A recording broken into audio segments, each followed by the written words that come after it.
Ladies and gentlemen, it is officially Miller time. Our Locked On Bearcats, your daily podcast on the Cincinnati Bearcats, part of the Locked On Podcast Network, your team every day.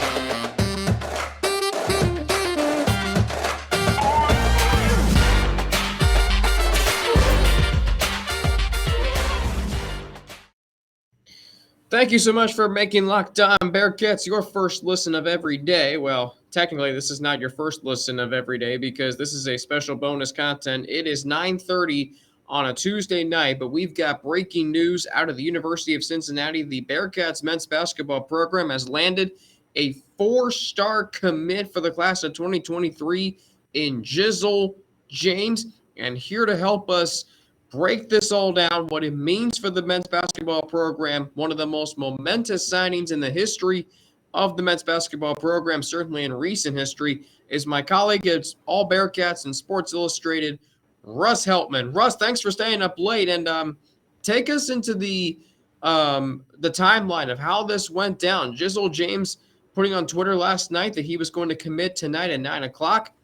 He did just that, and he commits to the University of Cincinnati to play for Wes Miller and the Bearcats men's basketball program. Take us into the timeline of how this came to be, Russ. Well, Jizzle, I saw him actually on the visit to the Indiana game. Was that last weekend? Yep, on the second to last weekend of September. And he was just kind of looked awestruck, I think, at the entire environment, the entire student section, the way the passion kind of showed through on that showing against Indiana, and a really great crowd, a top 7 crowd in the history of Nippert Stadium. I think the entire vibe from that, of course, that's not going to be a huge factor in your decision as a basketball player, to the way Wes Miller conducts a practice. Was able to watch that in the past couple of weeks. It's really interesting, and I think it's a little bit different. It's more engaging. It's more fast-paced. It's more, I think, modern, a great way to keep players engaged. And I think the facilities, the upgrades that they're adding there, the fact that there's other high-level talented prospects that could be coming down the pipeline in the next month or so. Fingers crossed, of course, for the Bearcats coaching staff there. Nothing true until you get that actual NLI to signed across the pen with the pen and paper. But to me, this is a huge, huge day, and it's another example of Wes Miller upping the level of baseline talent that he wants to work with, that he knows he can work with in the Big 12, and being able to take that baseline talent at this point now. And the first example in my eyes is going to be a guy like Landers Nolley, is going to be a guy like Daniel Skillings, who Landers Nolley, of course, an amazing recruit coming out of high school and has been bouncing around here and there throughout his career. Daniel Skillings, a guy, top 70, top 75 nationally. Can he turn him in his freshman, sophomore year into a high-level player in this program and start the path and start the train for these fellow top 70, now top 55 recruits in Jizzle James and Rayvon Griffiths to be great impact players in this program as well? I think this is a great sign, and it's another great example throughout this year and throughout this grassroots recruiting process for this Bearcats coaching staff, headed up by Wes Miller and new associate head coach Chad Dollar, that it feels like everything's rowing in the right direction. And from where things were at the nadir of the John Brannon experience to where things are today, less than 18 months later, it's pretty impressive. Yeah, what does it mean, Russ? Because you touched on it earlier, you touched on it just now, rather. The baseline talent for Wes Miller's program has been significantly increased with this commitment. But what does this do for the Cincinnati Bearcats program, a program that has, kind of experienced a few down years over the last 3 seasons, but historically one of the best 15 college basketball programs in the country? What does this kind of signing do for the program, especially as you mentioned, they transition into the Big 12? Well, I think it ups the ante, and it lets everyone know that the football program isn't the only thing that's going to be competing at a national championship level. And I think, obviously, with where the team is right now, no one expects that going into 2022, 2023. I think it's the expectation is to break this now kind of pretty large and historic in the eyes of what, like you just said, a top 15 basketball program like you see, to have missed the NCAA tournament this long over the last few years.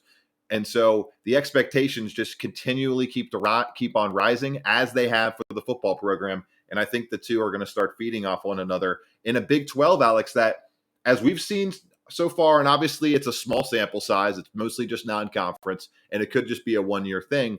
But the Big 12, and it hasn't been that much of a one-year thing actually over the past couple seasons. If you look at the top 15 overall winning records in the last 2 to 3 years since we kind of got away from the pandemic and that crazy breakup season, it's a lot of Big 12 teams that are going to be inhabiting that new conference over the next couple of years.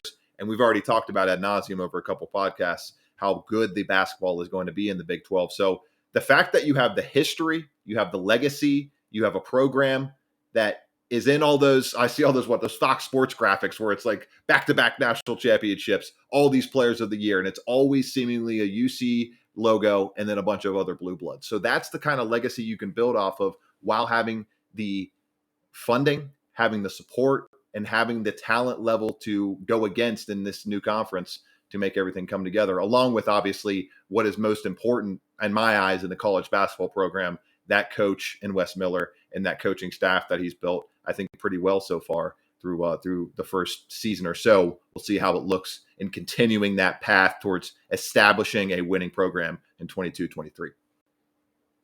He's been the head coach of the Bearcats program for just shy of 18 months, but already making his presence and impact and footprint on the program in a big way, especially with this signing in Jizzle James. We'll talk about what he's going to bring specifically to the court for the Bearcats program next year and how that could get the Bearcats back to the NCAA tournament in their first season as a Big 12 member. But first, I got to tell you all about betonline.net, your number one source for football betting info this season. Find all of the latest player developments, team matchups, news, podcasts, and in-depth articles and analysis on every game you can find.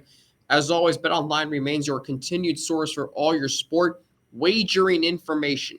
With live betting and up-to-the-minute scores for every sport out there, the fastest and easiest way to check in on all your favorite games and events, including Major League Baseball, MMA, boxing, and golf.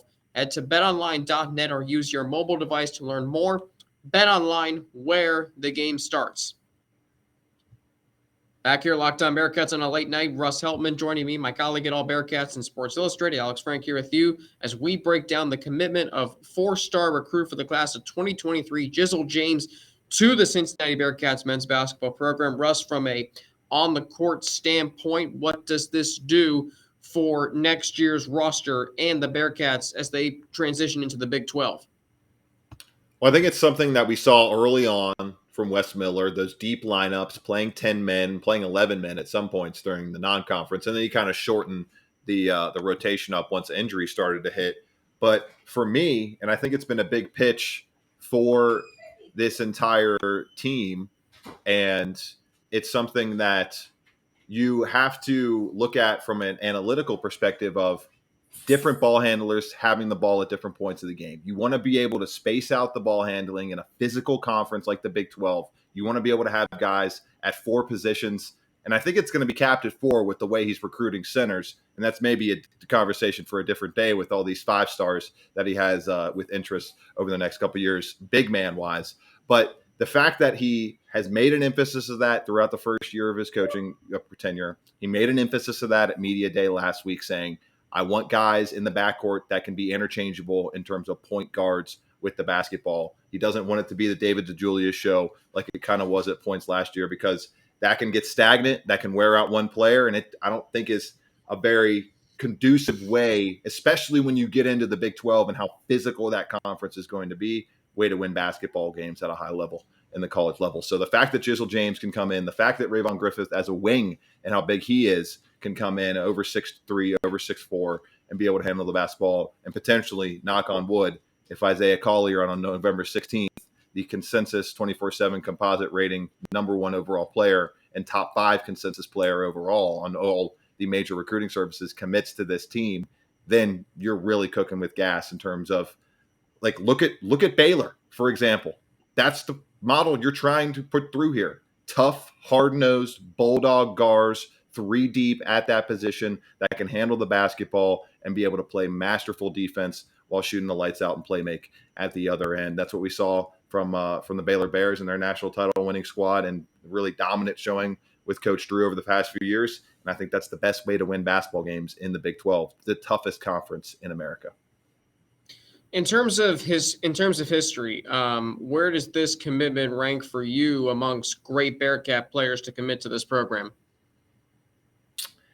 Like this is I don't know about. I mean, we just got to see. Like Jizzle James has improved a lot every year. He could keep improving. Could get in the top 50, top 40 by the time his senior year is over. Still has another year of high school basketball to play. I don't know really. I haven't had enough time to look at it from that perspective. What the overall like impact of this recruiting is from the 24/7 sports perspective. It's another top 10 recruit in that era since 2002.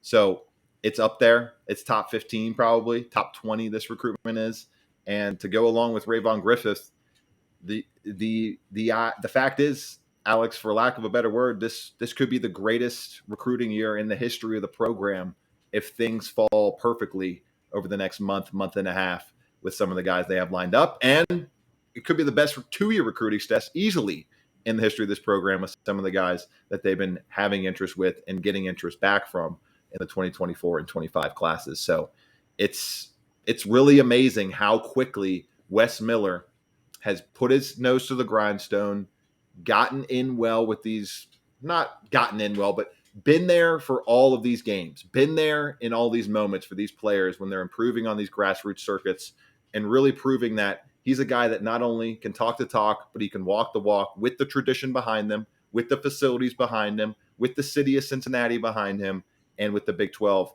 on the way. It's really a perfect storm and a perfect chemistry for, like I mentioned, something that could become what people look back on as the greatest stretch of Bearcats recruiting over a year's time in the history of the program. We could be looking at that. But then again, Alex, it's all recruiting. It's just like draft picks in the NFL, draft picks in the NBA. Everybody loves trading them and having them. But at some point, they got to get out on the field. They got to get out on the court, and you got to perform. And I think Jizzle James, a guy who has lifted himself up from a lower level recruiting status to where he is today over a pretty quick time, can vouch for it's all about the work, and they still have to put the work in. And Wes Miller, of course, would be the first one to tell you that's the heart and soul of what they're all about. Second top 60 commit of this offseason for the Bearcats program, and Jizzle James, as I should mention, the son of Pro Football Hall of Fame running back Edgerrin James, longtime Indianapolis Colt, then went on to finish his career with the Arizona Cardinals.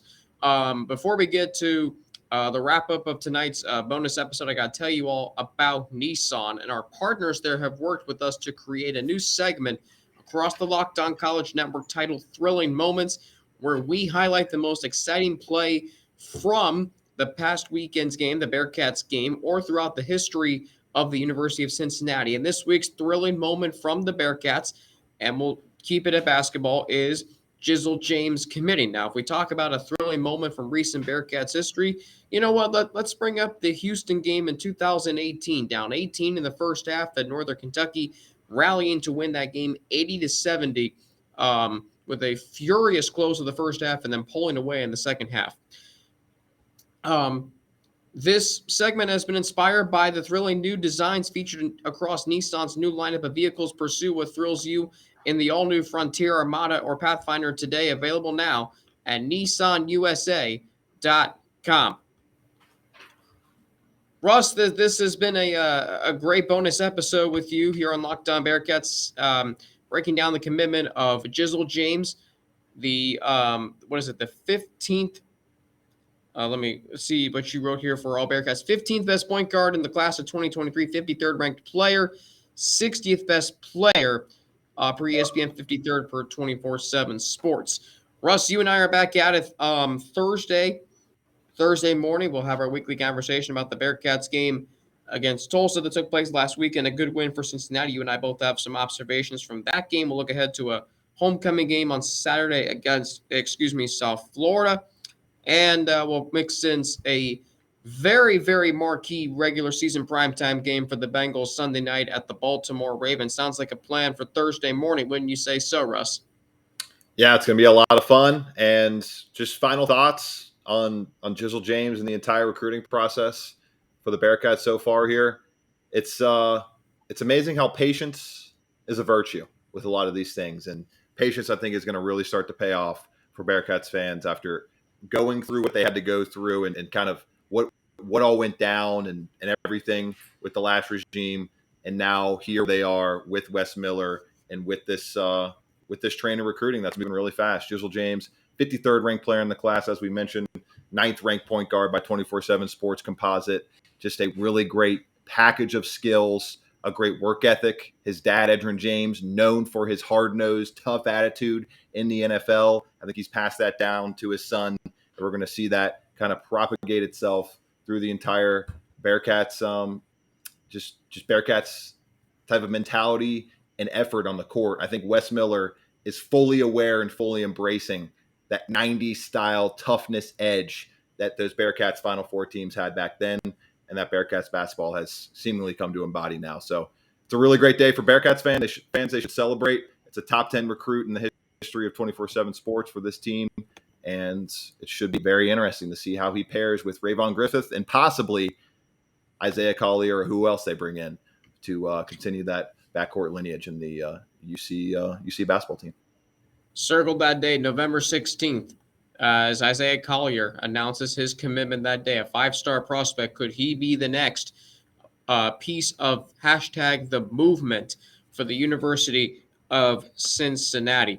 Russ Heltman's on Twitter at Russ Heltman 11. I'm on Twitter at Frankie_Natty. I'm also on Instagram, AlexFrank9_. You can also email me at alex3frank@gmail.com. Russ and I are back at it Thursday. On tomorrow's show, you can catch why I think Ben Bryant is not Desmond Ridder 2.0, and you should not expect him to be as well. Plus, I talk about other Cincinnati Bearcats legends being replaced. Now, those went over the years, and if we're expecting too much of this year's Bearcats football team that currently sits at 4-1 and 1-0 in American Athletic Conference play. Russ, I'll talk to you on Thursday. Always good talking to you, and thanks for staying up late with us tonight. Yes, sir. It was a lot of fun, Alex. We will get back at it on Thursday. Should be a fun show. Should be a very fun show. That was Russ Heltman, and I, of course, am Alex Frank for Locked On Bearcats. We hope you have a great rest of your day, and I will talk to you all tomorrow here on Locked On Bearcats.